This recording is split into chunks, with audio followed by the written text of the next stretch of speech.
What's up, guys? Readiness Reviews here with you again, and I have here a Chinese Type 53 Mosin-Nagant carbine, which is essentially the Chinese equivalent of the Russian 44 carbine. This rifle is currently on loan from one of my friends. He's letting me borrow it so I can do a video on the Chinese Type 53. In return for his generosity from letting me use his rifle for a video, I decided that I would clean it up for him, give it a good once over, check everything out, make sure everything's in tip-top working condition. And that's what we'll be doing in this video, along with correcting one major flaw with this specific rifle. It is missing the component that makes these rifles unique, and that is the side folding bayonet. When my buddy purchased this rifle, it did not have the bayonet. As a Christmas present, I decided to not only hook my friend up with a cleaned rifle, but a complete rifle. And so we're going to get the bayonet squared away as well. Before we get any deeper into the video, don't forget to give the video a thumbs up if you're into military surplus content on YouTube, and to make sure you catch the full review video that will be coming on the Type 53 in the future. Hit that subscribe button. Without further delay, let's get this over to the desk and see what we're working with. So when assessing the condition of a Milsurp, we have our knowns and unknowns. With this particular rifle, we know that the stock has been refinished. We know that we're very clearly missing our bayonet and cleaning rod. And from previous inspection, I know that this particular rifle has a dark but shootable bore. What we don't know is how this thing is looking under the wood line. And it would be an absolute travesty if this really nice looking rifle was rusting and rotting away underneath the wood. So the first thing we're going to do is remove this barreled action from the stock. Another known issue of this particular rifle that we're going to be trying to remedy today is a sticking bolt problem. Now that's a very common issue with many Mosin-Nagants, Chinese ones included. Unfortunately, this rifle does suffer from that sticky bolt syndrome, but we're going to do our best to alleviate that issue to at least some extent. There's a lot of crud buildup around these screws. I wasn't really expecting that because this rifle actually seemed quite clean on the outside. And there's our magazine assembly, a little bit of pitting on it there. That'll be something that we need to address. Judging by the crud on these screw heads, the rifle was in need of a decent cleaning. It looks like they also lacquered the inside of the stock, which was a very odd choice. Not quite sure why you would do that, but Bubba does make questionable decisions sometimes. It does appear our stock condition is really solid though, so that's good. We're not really gonna have to do anything with the stock. It's not uncommon for Chinese Type 53s to be in very rough condition. These rifles, for the most part, have really been through it. A lot of these that are in the country now came back from Vietnam, where they were used by the Viet Cong and others and saw jungle combat and are in really rough shape. This one's actually pretty nice. Even so though, it does have signs of some old pitting. None of this really seems to be active rust at the moment as far as I can tell. We definitely have our fair share of gunk and crud to clean up. And of the underside of the barrel where it meets the stock channel, there's some discoloration going on. It appears to be some very slight surface rust, or perhaps it's just that lacquer kind of flaking off onto the metal. But luckily I don't see anything as far as the barrel action goes that worries me about this rifle as far as being a shooter. It just needs a good cleaning, which was what I was hoping for. Our bolt, which is a Chinese bolt, again seems to be in fairly decent condition, just a little bit grimy and gritty and needs some cleaning all of its own. Let's take a look at this replacement bayonet that I found for the rifle. I found this on Sarco. It was the lowest cost bayonet for an M44 that I could find, and that's what this is, an M44 bayonet. It could be Russian, it could be Romanian. I'm not quite sure. There's no markings as far as I can tell on the bayonet itself. I don't believe it is a Chinese bayonet, but they're all virtually the same thing. As long as you get a 2-lug bayonet for a 2-lug rifle, you're all good to go. Now the condition of this is fairly rough itself, so we're going to need to do a little bit of restoration work on it before I'm comfortable installing it on the rifle and giving it back to my friend. We can see some pretty substantial pitting there with some sort of flaky rust. Is this bayonet going to be absolutely beautiful when we're done with it? No, you're going to be able to tell that it was rusty in the past, but we'll at least clean it up where it looks fairly good, and I'm sure that my buddy that I'm doing it for will be pretty happy with the way it turns out. Now we've gone over removing rust on Milsurps using the boiling and carding method on this channel before. I will link a video right here if you want to see how that is done. That is the absolute best way to convert active rust back to an inactive rust blue, essentially. And that is something that I will be doing with these metal parts that have the pitting on them for sure. I'm not going to do that with the barreled action. We will be going over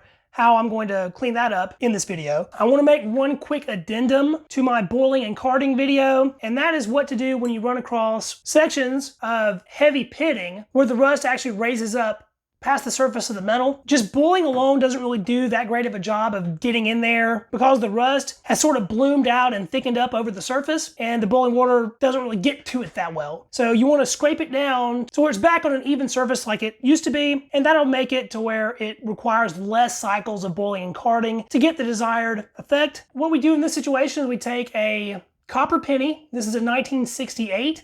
I believe the cutoff for copper pennies is 1982. So you want a penny that's at least 1982 or older, and you're essentially just going to take this penny and you're going to rub it fairly gently. You're not going in here and strong arming this thing and muscling it. You can see how that rust there is sort of breaking down and changing color. And we're just going to do that to get off all the flaky rust and sort of smooth it back down to where the metal should be. You can see how it's sort of smearing the rust around. And as long as you're doing this with a copper penny and you're not going super hard, it's not going to destroy any bluing. Now, of course, on this particular bayonet, we don't really care if it destroys any bluing or not. I mean, it's already very spottily blued as it is, so we're not really in danger of damaging anything important. But this same method can be used even on really nice firearms that have substantial pitting on them. You just want to be really careful with it. I'm going to go over all the parts that have rust that's raised up past the surface and just knock them down a little bit with my penny, nice and easy. And then I'm going to boil and card these particular components. Let's transition over to our barreled action and see what we're going to do about cleaning that up. Now, for cleaning up this barreled action, you can use all sorts of chemicals. You can use solvents and stuff like that if you want to. I'm going to keep it as simple as possible. We're going to go ballistol and a toothbrush to start it out. I have my little squirt bottle of ballistol here, and we'll just apply a line to the bottom of our barrel here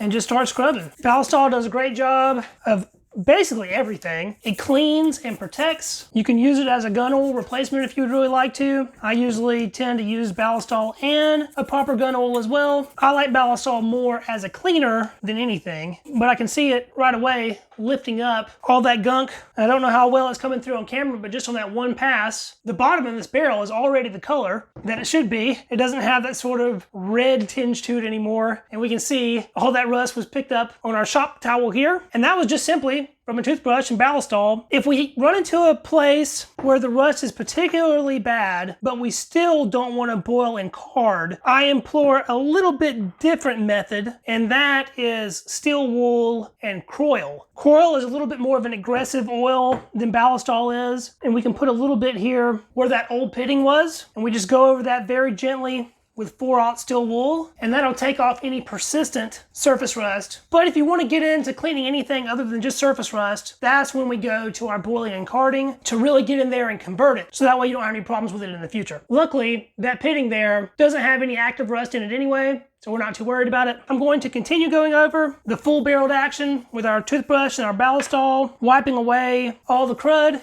until we're looking nice and clean. I have some insert footage here of the chamber area. Unfortunately, it's very difficult to film, but upon inspection of the chamber, what I did notice is that the chamber in this particular rifle is quite rusty. It didn't seem to be super pitted or anything. There are some pits in there, and unfortunately, that's going to make your bolt sticky after firing pretty much no matter what you do, because the casing of the cartridge will swell up to fill those pits, causing extraction difficulties. What we can do though is clean up some of that rust. Maybe that will make it a bit smoother. Also, we're going to pay close attention to the locking recesses and stuff inside of the chamber. Just make sure we get all that as clean as possible, because if there's any debris, old cosmoline, rust, dirt, what have you in those, it can cause the bolt to be a little bit stickier than it would be otherwise. For cleaning that chamber out, I have a 20 gauge bore brush here on a pretty short little length of cleaning rod. You can do this by hand should you wish. We just slide that 20 gauge brush down to the chamber and just start spinning it, and you can get it pretty clean that way. To speed things up a little bit though,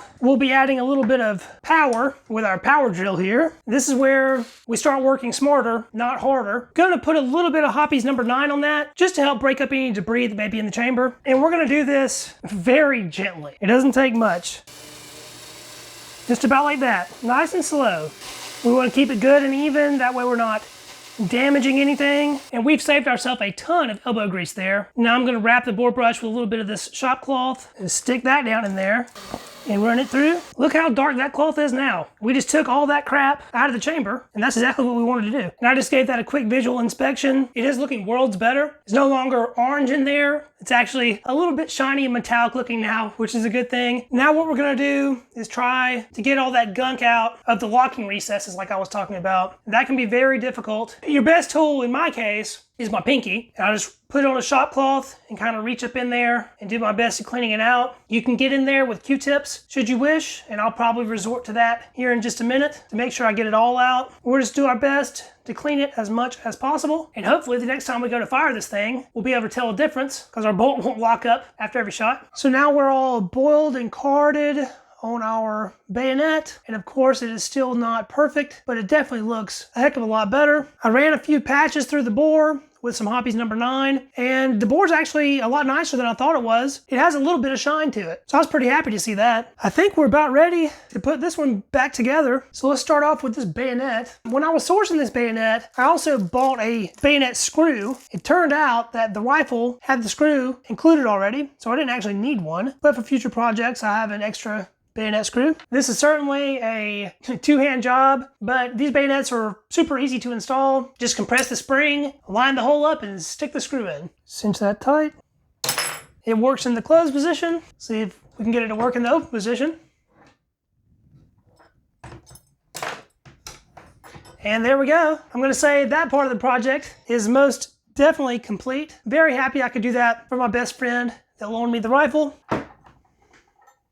The next time you see this Type 53, it will be in a full-length review video on the Chinese Type 53 Mosin. I'm putting this video out there just to show you guys how important it is that you get underneath the wood of these rifles. Even one like this one that seemed like there couldn't be anything wrong with it. It looked very nice from the outside, seemed fairly clean, stock was in good shape. Once we got under the wood, there was clearly rust that needed to be taken care of. Now this rifle has been conserved and preserved, and it will live on for future generations to enjoy it, just like current generations have. We as Milsurp Firearms collectors are not really the owners of our firearms. We are stewards. These are pieces of machinery made out of wood and steel, and if they're kept in good condition, they will outlive any human. So while these rifles might belong to us now, they won't always belong to us. So it's important that we do our part to take care of them while they're in our possession so future generations can also enjoy them. All right, guys, that was the video. Thanks for checking it out. Don't forget to hit that thumbs up if you're a military surplus firearms fan. Hitting that thumbs up helps us out with the Google algorithm, and firearms-based channels need all the help they can get. Don't forget to subscribe to the channel for all future content. Let me know what you thought about this video down in the comments. Are you a Type 53 owner? I know I'd like to add one to my personal collection eventually. And if you would have done something different, cleaning method wise, of course, let me know that as well. I'll catch you guys in the next video. See you then. Peace.